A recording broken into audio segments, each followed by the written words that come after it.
How to fix keyboard disappeared in Samsung Galaxy S26 Ultra.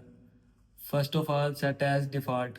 Open settings, scroll down, click on general management, click on keyboard, click on default keyboard. Now select keyboard that you want. After selecting keyboard, click on keyboard. Now set a default keyboard from your phone. After that, restart device.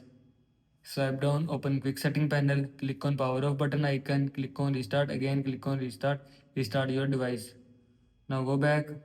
After that, clear cache of keyboard, open setting, scroll down, click on apps, search keyboard.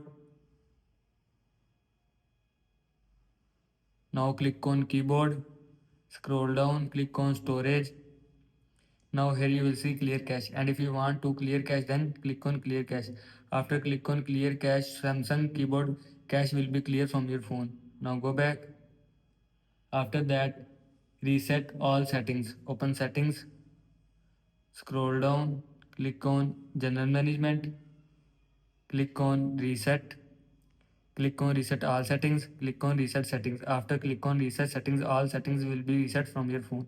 This is how you can fix keyboard disappeared in Samsung Galaxy S26 Ultra. I hope you like this video and thanks for watching this video.